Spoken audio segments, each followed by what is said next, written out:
नमस्ते दोस्तों। आज बीपीएससी 67 के पीटी के लिए इम्पॉर्टेंट टॉपिक है कांग्रेस से पूर्व संस्थाएं और बिहार में नमक सत्याग्रह का प्रसार के इम्पॉर्टेंट पॉइंट्स आज डिस्कस करेंगे। आइए देखते हैं। तो कांग्रेस से पूर्व कौन कौन से इम्पॉर्टेंट संस्थान थे।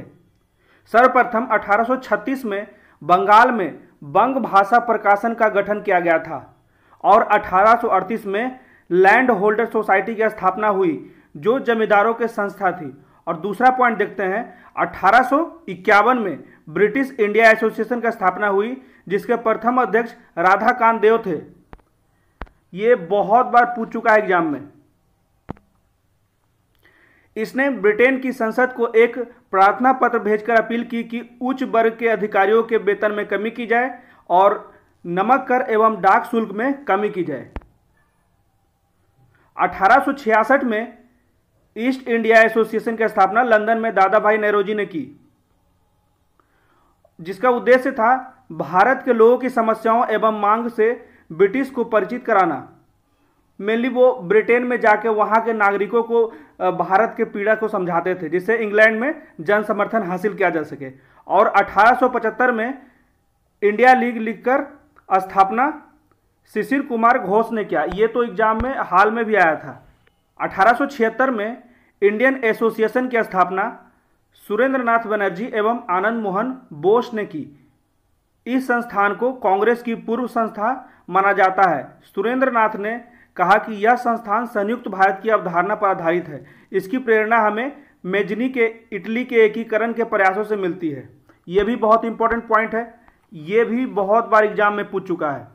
तो ये याद रखिएगा, इसका क्रोनोलॉजी याद रखिएगा। 1836, ठीक है, इसमें तो लिखा भी नहीं पाता। फिर 1851, फिर 1866, उसके बाद फिर 1875।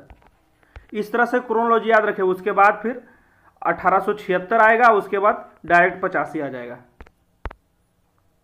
इंडियन एसोसिएशन का मुख्य उद्देश्य था भारत में जनमत तैयार करना और हिंदू मुस्लिम जनसंपर्क एवं सहयोग को बढ़ाना, सिविल सेवा का भारतीकरण करना। ये सारे पॉइंट बहुत इंपॉर्टेंट है, चाहे हिंदू मुस्लिम का जनसंपर्क बढ़ाना हो या फिर सिविल सेवा का भारतीकरण।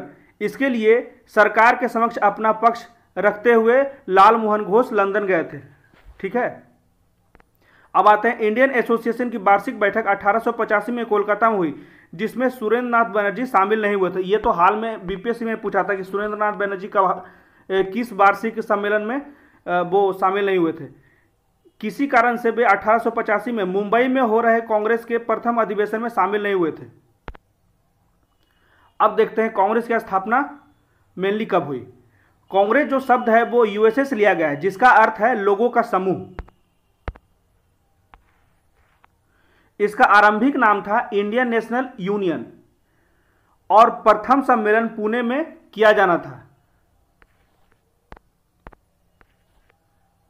किंतु वहां प्लेग फैलने के कारण यह सम्मेलन मुंबई में हुआ। और फिर दादा भाई नौरोजी ने ही इसका सुझाव दिया था कि इंडियन नेशनल यूनियन को बदलकर भारतीय राष्ट्रीय कांग्रेस कर दिया जाए, ठीक है। इस भारतीय राष्ट्रीय कांग्रेस की स्थापना एक ब्रिटिश सेना निवृत्त अधिकारी एओ ह्यूम ने की थी, ठीक है। इसका प्रथम अध्यक्ष जो थे व्योमेश चंद्र बनर्जी थे।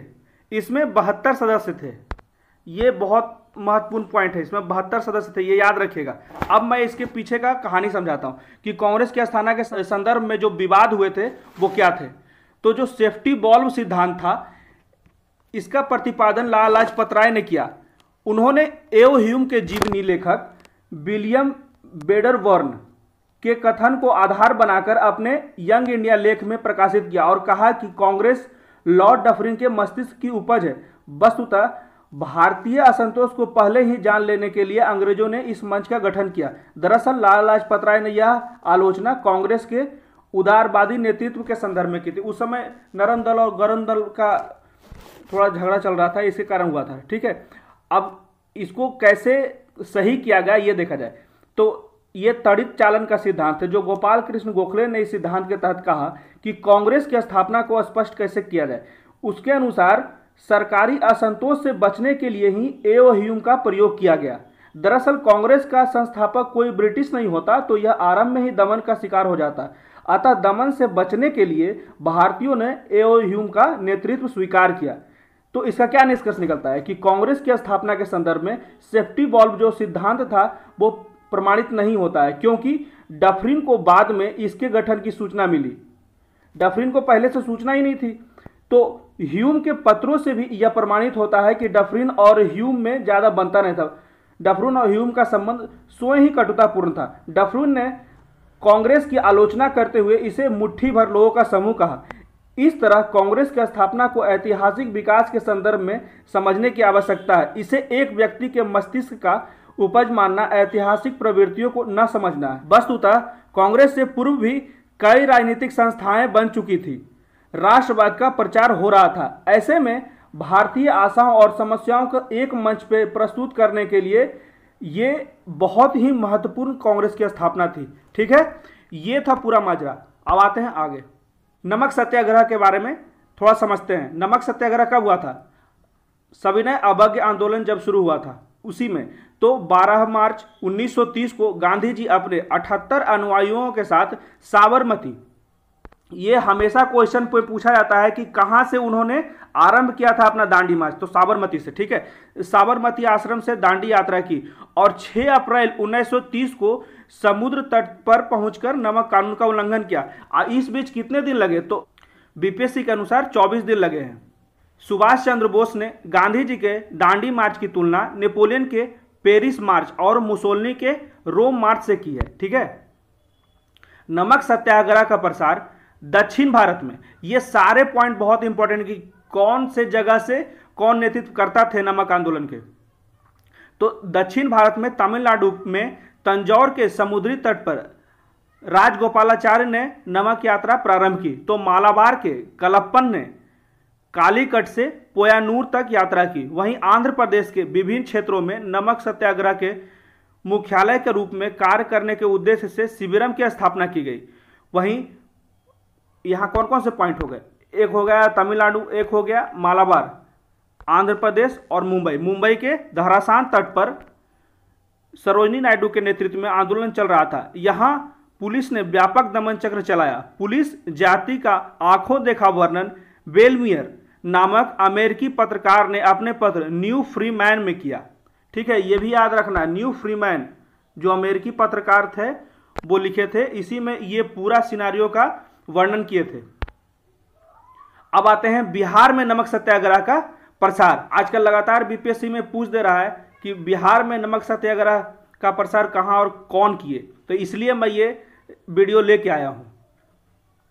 तो 12 मार्च 1930 को गांधी जी की दांडी यात्रा आरंभ हुई और 6 अप्रैल को उन्होंने नमक कानून का उल्लंघन कर सत्याग्रह प्रारंभ किया। इस नमक सत्याग्रह में बिहार के बेरी यानी दरभंगा निवासी एवं गांधी जी के निकट सहयोगी श्री गिरिवरधारी चौधरी उर्फ कारो बाबू, जिन्होंने बापू के साथ साबरमती आश्रम में काफी समय बिताया, शामिल भी हुए थे।